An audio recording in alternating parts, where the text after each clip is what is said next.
Shalom, Assalamualaikum warahmatullahi wabarakatuh. namo budaya. Salam sejahtera untuk kita semua. Jadi pada kesempatan kali ini kami akan membahas tentang pengelolaan data pengeluaran penjualan telur asin pada bulan November hingga Februari. Terlebih dahulu perkenalkan, nama saya Desyanti Asita Putri dengan NIM 20 2022 018. Dengan saya Safi Saida Ulia dengan NIM 20 2022 024. Baik, pertama-tama kita akan menjelaskan terlebih dahulu apa pengertian dari kewirausahaan. Kami menyimpulkan bahwa pengertian dari kewirausahaan sendiri adalah suatu usaha yang dilakukan dengan cara terorganisir yang dapat menciptakan nilai untuk tumbuh, memiliki kebutuhan, memenuhi kebutuhan, keinginan untuk menggabungkan atau menciptakan inovasi baru, kesempatan cara yang lebih baik untuk memiliki nilai yang lebih dalam tentang kehidupan. Pada setiap kegiatan kewirausahaan terdapat laporan keuangan yang dimana laporan keuangan ini berfungsi untuk seorang wirausaha mengetahui kerugian atau keuntungan yang didapatkan dalam kegiatan kewirausahaan tersebut. Pada kesempatan kali ini kami menggunakan laporan keuangan yang dimiliki oleh Ibu Tentrem Sutati yang telah menjalankan usaha kewirausahaan, yaitu menjual telur asin. Produk telur asin ini memiliki nama yaitu Tentrems.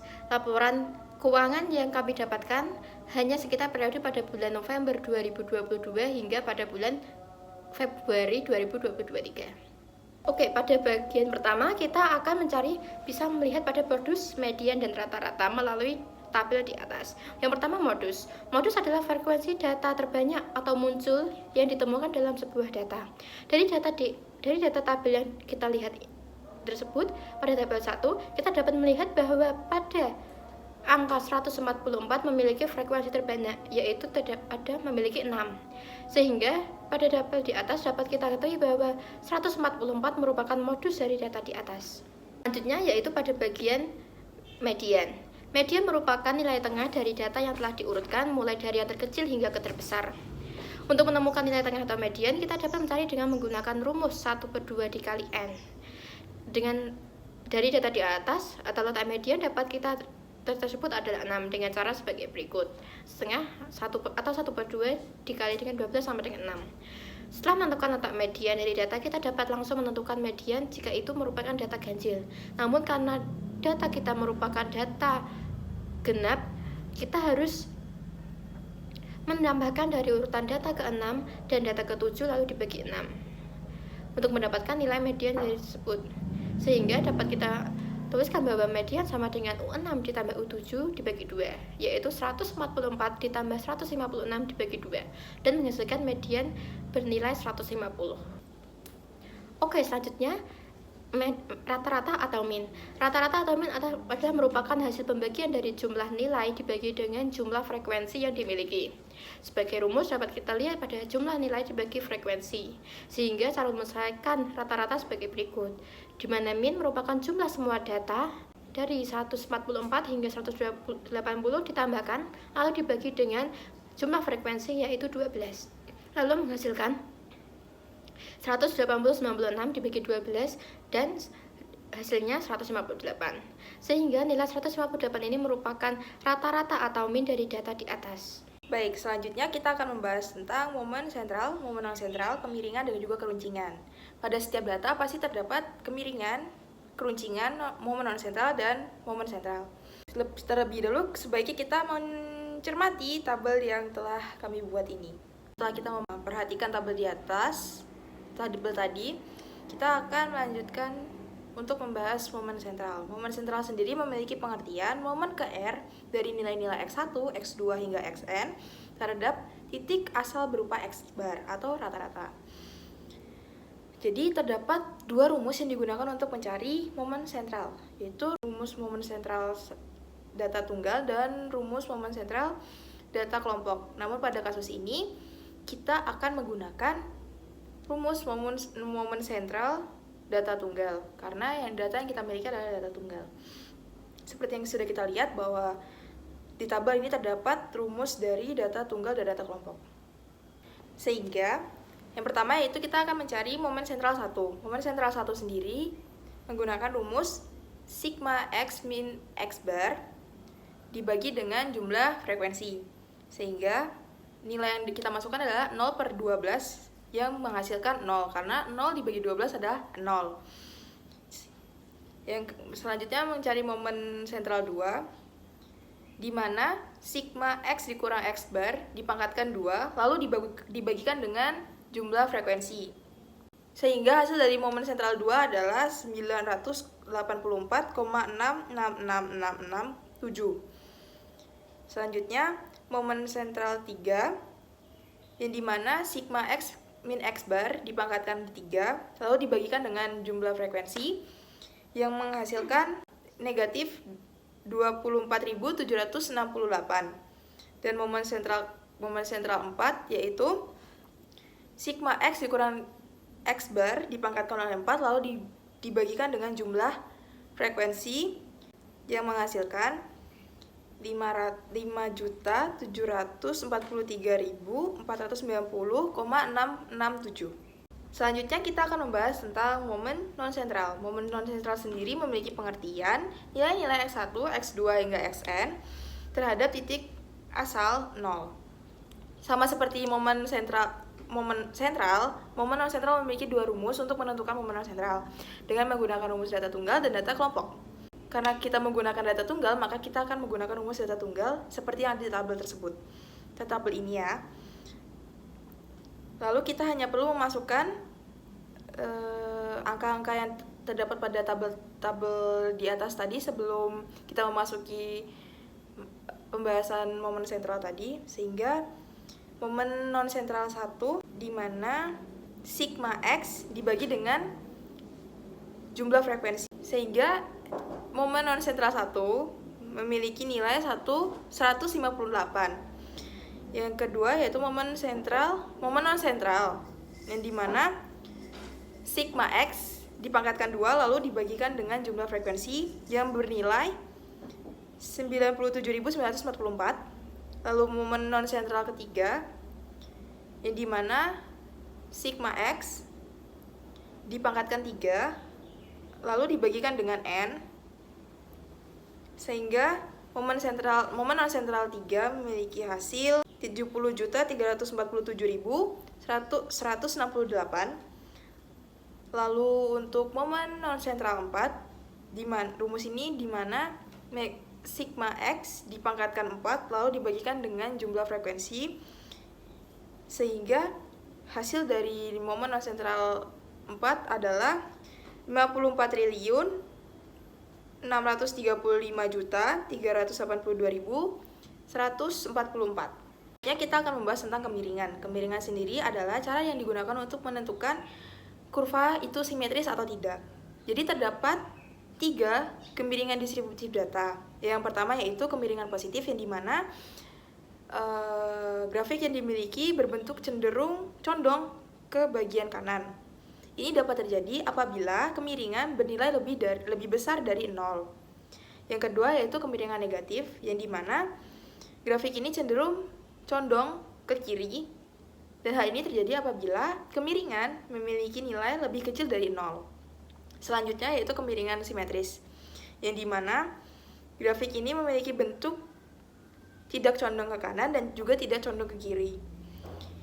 Ini dapat terjadi apabila kemiringan bernilai sama dengan 0. Untuk rumus kemiringan sendiri yaitu A3 sama dengan M3 dibagi simpangan baku pangkat 3. Maka untuk mencari kemiringan kita harus mengetahui dulu nilai simpangan baku atau deviasi baku dengan rumus S sama dengan akar sigma Fi dikalikan dengan X dikurang X bar pangkat 2 dibagi dengan N. Setelah kita memasukkan angka-angka tadi, kita akan mendapatkan hasil dari simpangan baku sendiri sebesar 31,379399876. Setelah mengetahuinya, maka kita akan memasukkan ke rumus kemiringan yaitu A3 sama dengan M3 dibagi dengan S pangkat 3.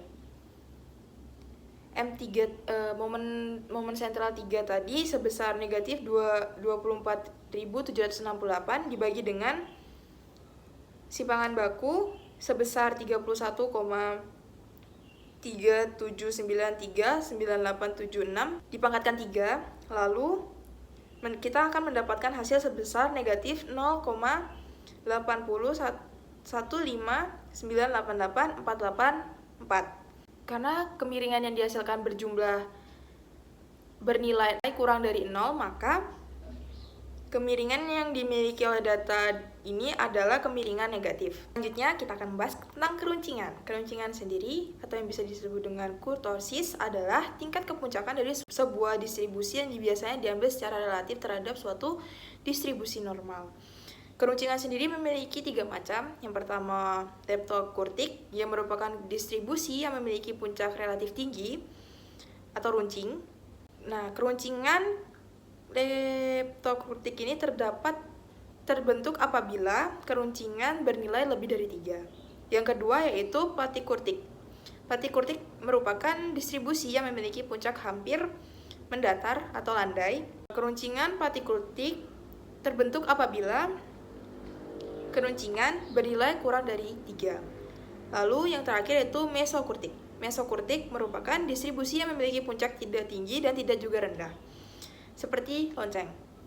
Keruncingan mesokurtik terjadi apabila keruncingan bernilai sama dengan 3. Untuk rumus dari keruncingan sendiri yaitu A4 sama dengan momentum sentral 4 dibagi dengan simpangan baku dipangkatkan 4. Karena kita sudah mengetahui dari nilai simpangan baku tadi, kita hanya perlu memasukkan ke rumus langsung, tidak perlu mencari lagi. Sehingga A4 sama dengan momentum sentral 4 dibagi dengan simpangan baku pangkat 4, sehingga mendapatkan hasil sebesar 5,9237599895. Maka dapat kita simpulkan bahwa keruncingan yang dimiliki oleh data ini adalah keruncingan leptokurtik karena keruncingan bernilai lebih dari 3. Selanjutnya kita akan membahas tentang grafik yang dapat digunakan untuk data ini. Yang pertama, kami menggunakan data lingkaran. Data lingkaran sendiri yaitu berbentuk lingkaran dan terdapat beberapa bagian. Setiap bagiannya biasanya dipresentasikan dengan derajat atau persen. Pada kasus kami saat ini, kami menggunakan persen sebagai penunjuk besaran dari bagian-bagian tadi. Rumus untuk menentukan besaran-besaran tadi sebagai berikut, yaitu P sama dengan frekuensi data dibagi dengan jumlah frekuensi data, lalu dikalikan dengan 100. Oke, selanjutnya saya akan menjelaskan tentang grafik batang. Grafik batang merupakan grafik yang berbentuk persegi dan memanjang ke atas dan terbagi menjadi beberapa bagian.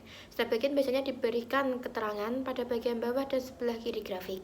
Pada kasus ini kami menggunakan grafik batang yang memiliki keterangan berupa jumlah penjualan pada bagian bawah dan banyak frekuensi pada bagian kiri grafik, seperti terlihat pada gambar.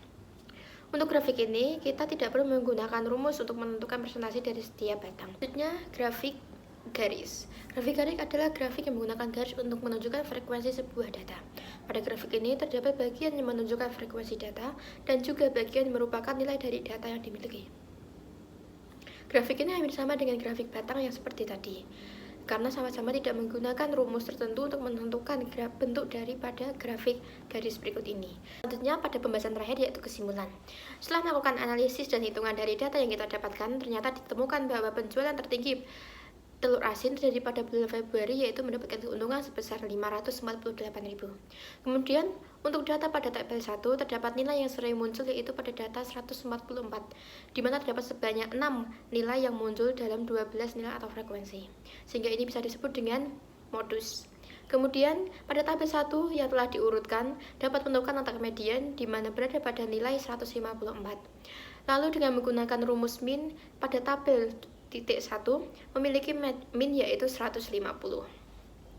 Kemudian pada tabel titik 3, tabel titik 4, dan tabel titik 5 dapat kita lihat bahwa dari tabel titik 1 dapat kita gunakan untuk mencari momen sentral, momen non sentral, kemiringan, dan keruncingan.